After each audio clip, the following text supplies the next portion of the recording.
الحمد لله رب العالمين والصلاة والسلام على سيد الأنبياء والمرسلين أما بعد فأعوذ بالله من الشيطان الرجيم بسم الله الرحمن الرحیم۔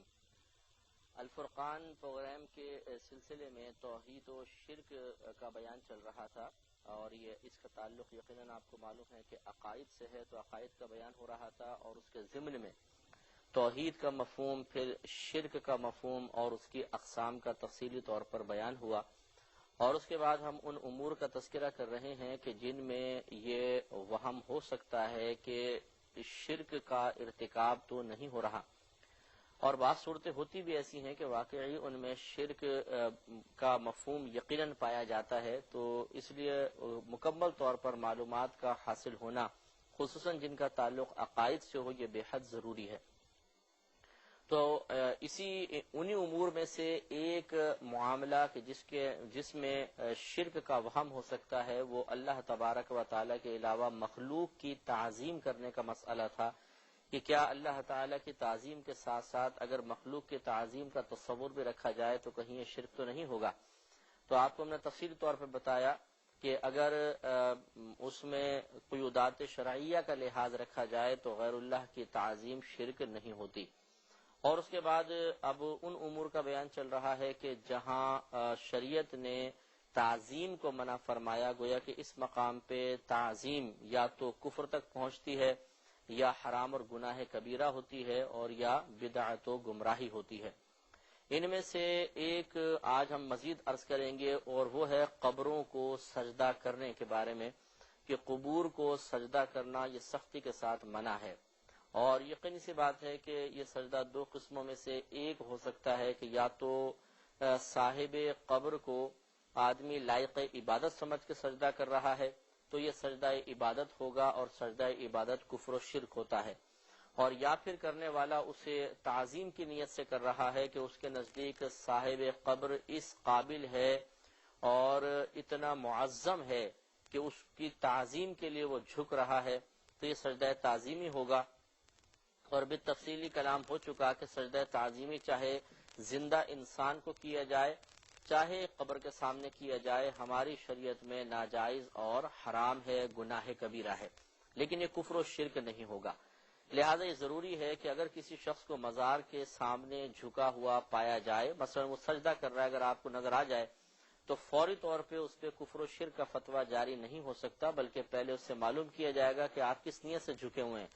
اگر تو وہ کہتا ہے کہ میں سجدہ عبادت کر رہا ہوں تو ہم اسے کافر و مشرک قرار دیں گے، اور اگر وہ کہتا ہے کہ میں سجدہ تعظیمی کر رہا ہوں تو پھر سجدہ تعظیمی کفر و شرک نہیں ہوتا، لہٰذا پھر اسے مشرک قرار نہیں دیں گے، ہاں گناہ کبیرہ کا مرتکب قرار دیتے ہوئے اسے توبہ کی تلقین کی جائے گی۔ اور یہ بھی یاد رکھیں کہ یہ مسلم کی روایت ہے، نبی کریم صلی اللہ علیہ وسلم نے ارشاد فرمایا کہ اگر کسی مسلمان کو کسی نے کافر کہا اور وہ مسلمان کافر نہیں، یعنی اس کفر کے الزام کا اہل نہیں ہے، تو کفر کہنے والے کی طرف لوٹ آتا ہے۔ لہذا اس سے آپ غور و تفکر فرمائیں کہ اگر مزار پہ کوئی شخص جھکا ہوا ہے، جب تک ہم اس سے نیت معلوم نہیں کریں گے ہمیں کیسے پتہ چلے گا کہ وہ سجدہ کر رہا ہے، اور یعنی کون سا سجدہ کر رہا ہے، سجدہ تعظیمی ہے یا سجدہ عبادت۔ یوں ہی پہلے اس سے معلوم کیا جائے گا کہ آپ یہ جھکے ہوئے ہیں سجدے کی نیت سے بھی جھکے ہوئے ہیں کہ نہیں۔ ہو سکتا ہے وہ ویسے ہی مطلب چوکھٹ وغیرہ چومنے کے لیے جھکا، ہم نے دور سے دیکھا تو سجدہ محسوس ہوا، اس لیے معلوم کرنا پڑے گا۔ اگر وہ کہتا ہے کہ ہاں میں نے سجدہ کیا تو پھر یہ معلوم کرنا ہوگا کہ یہ سجدہ عبادت ہے یا سجدہ تعظیمی ہے، اس کے مطابق حکم لگایا جائے گا۔ ایک دم شدت اختیار کرتے ہوئے کسی شخص کے اوپر کفر و شرک کا فتویٰ جاری کر دینا یہ قطعاً غیر مناسب ہے۔ اور اگر ہم عقلی لحاظ سے بھی سوچیں، کوئی بھی شخص ایسا نہیں ہو سکتا جو کسی بھی صاحب یعنی مسلمان ہو اور کسی صاحب مزار کو لائق عبادت سمجھے۔ اگر آپ ایک گاؤں کے دیہاتی کو بھی اٹھا کے پوچھیں گے نا کہ کیا یہ صاحب مزار جو ہیں، بابا جی جو ہیں، کیا یہ ان کی عبادت کرنا جائز ہے، تو یہی کہے گا لا حول ولا قوت الا باللہ، عبادت تو اللہ کی ہوتی ہے۔ اس کا مطلب ہے کہ اگر وہ سجدہ کر بھی رہا ہے تو اغلب یہی ہے کہ وہ سجدہ تعظیمی کر رہا ہے، اور سجدہ تعظیمی کرنے والا گناہ کبیرہ کا مرتکب تو ضرور ہوتا ہے لیکن کافر نہیں ہوتا، کیونکہ علماء احناف کے نزدیک کبیرہ گناہ کا ارتکاب کرنے والا دائرہ اسلام سے خارج نہیں ہوتا۔ اور اس کی سب سے بڑی دلیل یہ ہے کہ خودکشی ایک بہت بڑا گناہ کبیرہ ہے۔ حالانکہ خودکشی کرنے والے کے لیے خود نبی کریم صلی اللہ علیہ وسلم سے دعائیں مغفرت کرنا ثابت ہے۔ تو اس سے معلوم ہوا کہ خودکشی کے باوجود نبی کریم نے اس شخص کو مسلمان تصور فرمایا، تبھی اس کے لیے دعائیں مغفرت فرمائی۔ نتیجہ نکلا کہ گناہ کبیرہ کا مرتکب کافر نہیں ہوتا۔ ہاں اگر اس کو حلال سمجھ کر کرے گا تو کفر کی طرف جا سکتا ہے، لیکن اگر حرام سمجھ کے کر رہا ہے یا جہالت میں کر رہا ہے تو بہرحال وہ گناہ کبیرہ کا مرتکب قرار پائے گا، لیکن کافر نہیں ہوگا۔ اب جب وہ کافر نہیں ہے تو فوراً اس کو کہنا یہ کافر و مشرک ہے، تو ہم نے مسلم کی حدیث آپ کی خدمت میں عرض کی، یہ کفر کہنے والے کی طرف لوٹ آئے گا، کیونکہ وہ تو کافر نہیں ہوا، ہاں کہنے والا اس پہ غلط الزام لگانے کی وجہ سے ضرور کافر ہو جائے گا۔ بہرحال قبور کو بھی سجدہ کرنا یہ منع ہے، اور ہمارے نبی کریم صلی اللہ علیہ وسلم نے سختی سے اس سے منع فرمایا۔ لہذا صحیح مسلم کی روایت ہے، جلد نمبر 1 صفحہ نمبر 201 پر یہ حدیث ہے، حضرت ابن عباس رضی اللہ تعالی عنہ راوی ہیں۔ یہ کہتے ہیں کہ لما نزل برسول اللہ صلی اللہ علیہ وسلم، جب نبی کریم صلی اللہ علیہ وسلم نزع روح کے قریب پہنچے، تفق یطرح خمیصۃ له علی وجهه، تو آپ اپنی چادر کو اپنے چہرے پر ڈال لیا کرتے تھے۔ فاذا غطم، پھر جب آپ تھوڑی گھبراہٹ محسوس فرماتے، کشفها عن وجهه، تو اسے اپنے چہرے سے ہٹا دیتے تھے۔ فقال وهو كذلك، تو آپ نے ارشاد فرمایا اس حال میں کہ آپ اسی سابقہ حالت میں تھے، یعنی بالکل آخری وقت میں۔ یہ خصوصی طور پہ ایک صحابی کا ذکر کرنا اشارہ کر رہا ہے اس طرف کہ نبی کریم صلی اللہ علیہ وسلم نے بالکل آخری وقت میں بھی جو تلقین فرمائی، یقیناً وہ اہم ترین تلقین ہوگی، اور نبی صلی اللہ علیہ وسلم کو یقیناً بعطاء الہی کچھ ایسے خدشات تھے کہ جن کی نشاندہی فرماتے ہوئے نبی کریم نے آخری وقت میں یہ تلقین کرنا مناسب تصور فرمایا۔ لہذا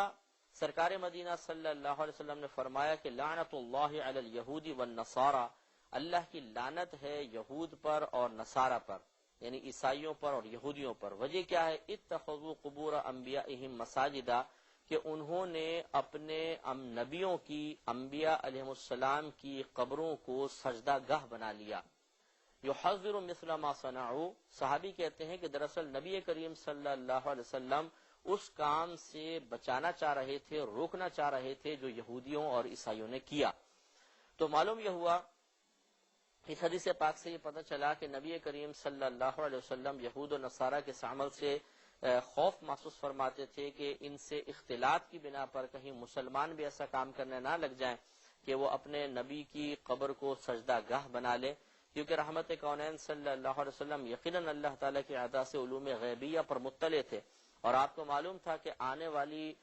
بہت سی امت ایسی ہوگی، ایسی قومیں پیدا ہوں گی کہ جو آپ سے بہت ہی زیادہ عقیدت اور محبت رکھیں گی، اور عقیدت اور محبت کی زیادتی اگر تعلیم شریعت سے خالی ہو جائے تو پھر وہ عموماً دائرہ شریعت کو پھلانگ جاتی ہے اور انسان گناہوں کا ارتکاب کر بیٹھتا ہے۔ اس لیے سرکار نے اس پہ سختی سے تلقین فرمائی اور آخری وقت میں نصیحت فرما دی۔ بخاری کی روایت ہے، جلد نمبر 1 صفحہ نمبر 62 پر، حضرت ابو ہریرہ رضی اللہ تعالی عنہ اس کے راوی ہیں، اور تقریباً الفاظ یہی ہیں، تھوڑا سا فرق ہے۔ یہ کہتے ہیں کہ رسول اللہ صلی اللہ علیہ وسلم نے ارشاد فرمایا، قاتل اللہ الیہود والنصارى، اللہ تبارک و تعالی یہود اور نصارہ کو ہلاک فرما دے، اتخذوا قبور انبیائہم مساجدا، کہ انہوں نے اپنے نبیوں کی قبور کو سجدہ گاہ بنا لیا، یعنی وہ قبروں کو سجدہ کیا کرتے تھے۔ تو نبی کریم نے قاتلہ کے الفاظ عرض کیے، جو بظاہر مطلب کسی کے لیے ایک مطلب عرف عام میں ہم اس کو بد دعا کہہ سکتے ہیں، نبی کریم کے لیے بد کا لفظ استعمال کرنا مناسب محسوس نہیں ہوتا، اس لیے آپ نے یہود کے خلاف یہ دعا فرمائی کہ اللہ تعالیٰ ان کو ہلاک کر دے کہ انہوں نے اپنے نبیوں کی قبور کو سجدہ گاہ بنایا۔ اس سے معلوم ہوا کہ نبی کریم صلی اللہ علیہ وسلم کو قبر پہ جا کے سجدہ کرنا اس قدر ناپسندیدہ ہے کہ آپ نے ہلاکت کے لیے دعا فرمائی۔ اسی طریقے سے بخاری کی روایت ہے، جلد نمبر 1 صفحہ نمبر 177 پر، اور سیدہ عائشہ صدیقہ رضی اللہ تعالی عنہا اس کی راویہ ہیں، کہتی ہیں قال النبی صلی اللہ علیہ وسلم فی مرضہ الذی لم یقم منہ، کہ نبی کریم صلی اللہ علیہ وسلم نے اپنے اس مرض میں ارشاد فرمایا جس کے بعد آپ کھڑے نہ ہو سکے تھے، یعنی مرض الموت میں، آخری وقت میں، کہ لعن اللہ الیہود، اللہ تبارک و تعالیٰ نے یہود پر لعنت فرمائی، اتخذوا قبور انبیائہم مساجدا، کہ انہوں نے اپنے نبیوں کی قبور کو سجدہ گاہ بنا لیا۔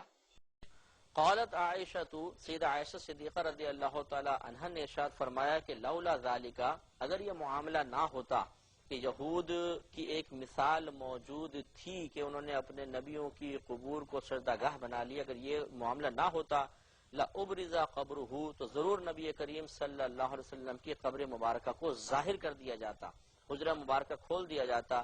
خشیہ ان یتخذ مسجدا، اور یہ بیچ میں عبارت تھوڑی سی محذوف ہے، اور یہ اس لیے نہیں کیا گیا، آپ کا مزار اقدس کھولا نہیں گیا، اس کو پوشیدہ رکھا گیا اس خوف کی وجہ سے کہ آپ کے مزار پر انوار کو بھی سجدہ گاہ بنا لیا جائے گا، کیونکہ یقیناً نبی کریم صلی اللہ علیہ وسلم سے بھی محبت کی گئی اور پچھلے نبیوں سے بھی محبت کی گئی، لیکن ہمارے نبی کریم صلی اللہ علیہ وسلم سے جو لوگوں کا عشق و محبت ہے اس کی نظیر کہیں پر بھی نہیں ملتی ہے۔ تو جب پچھلے لوگوں نے اپنے نبیوں کی محبت میں ان کی قبور کو سجدہ گاہ بنا لیا تو یہ خوف محسوس ہوا کہ ایسا نہ ہو کہ نبی کریم صلی اللہ علیہ وسلم کی عقیدت اور محبت میں ڈوب کر کوئی قبروں کو سجدہ کرنے لگ جائے، قبر انور کو سجدہ کر لے، اس لیے مزار مبارکہ کا احاطہ مخفی رکھا گیا۔ یہ کشف الاسرار جلد نمبر 1 صفحہ نمبر 219 پر حضرت علی کرم اللہ وجہہ الکریم سے منقول ہے، قال، آپ کہتے ہیں کہ قال علی رسول اللہ صلی اللہ علیہ وسلم فی مرضہ الذی مات فیہ، کہ نبی کریم صلی اللہ علیہ وسلم نے مجھ سے ارشاد فرمایا اپنے اس مرض میں جس میں آپ فوت ہو گئے تھے کہ اذن للناس، کہ اے لوگوں کو میرے لیے اجازت دے دو، اذن للناس علیہ، لوگوں کو مجھ پر اجازت دے دو، فاذنت للناس علیہ، تو میں نے لوگوں کو اجازت دے دی کہ آجا حجرے میں داخل ہو جاؤ، فقالا، تو فرمایا نبی کریم صلی اللہ علیہ وسلم نے کہ لعن اللہ قوما، اللہ تبارک و تعالی نے ایک قوم پر لعنت فرمائی، اتخذوا قبور انبیائہم مسجدا، کہ انہوں نے اپنے نبیوں کی قبور کو سجدہ گاہ بنا لیا تھا، ثم اغمی علیہ، پھر نبی حضرت علی فرماتے ہیں کہ پھر نبی کریم صلی اللہ علیہ وسلم پر بے ہوشی طاری ہو گئی، فلما افاقا، پھر جب آپ نے افاقہ فرمایا، قالا، تو آپ نے ارشاد فرمایا یا علیو، اے علی، اذن للناس، لوگوں کو دوبارہ بلاؤ، فاذنت لهم، تو میں نے ان کو دوبارہ بلایا، فقالا، تو نبی کریم صلی اللہ علیہ وسلم نے ارشاد فرمایا کہ لعن اللہ قوما، اللہ تبارک و تعالی نے قوم پہ لعنت فرمائی، اتخذوا قبور انبیائہم مسجدا ثلاثا، تو کہ اس قوم نے اپنے نبیوں کی قبور کو مسجد بنا لیا تھا، سجدہ گاہ بنا لیا تھا، اور حضرت علی فرماتے ہیں کہ نبی کریم نے یہ بات 3 مرتبہ دہرائی۔ اس سے آپ اندازہ فرمائیں کہ نبی کریم صلی اللہ علیہ وسلم کا لوگوں کو باقاعدہ بلانا، اس کی تلقین کرنا، پھر بے ہوشی طاری ہونا اور ہوش میں آتے ہی پھر یہی فرمانا ثابت کرتا ہے کہ یہ بڑا ہی نازک معاملہ ہے۔ مزارات پر جا کر انبیاء علیہ السلام یا خصوصاً نبی کریم صلی اللہ علیہ وسلم کے مزار پر انوار پر جا کر آداب کا لحاظ کرنا اور مکمل طور پر باادب طریقے سے حاضری دینا انتہائی ضروری ہے، ورنہ نبی کریم صلی اللہ علیہ وسلم کی اگر ان احادیث پر غور و تفکر کیے بغیر اور تعلیمات شرعیہ کو حاصل کیے بغیر کوئی قبروں پر جا کر اظہار عقیدت کرے گا تو ہو سکتا ہے کہ کفر و شرک یا بدعت میں مبتلا ہو جائے۔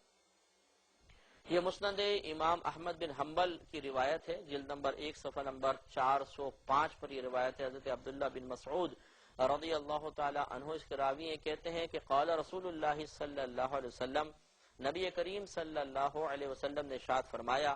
انا من شرار الناس، کہ بے شک لوگوں میں سے سب سے زیادہ شریر وہ ہیں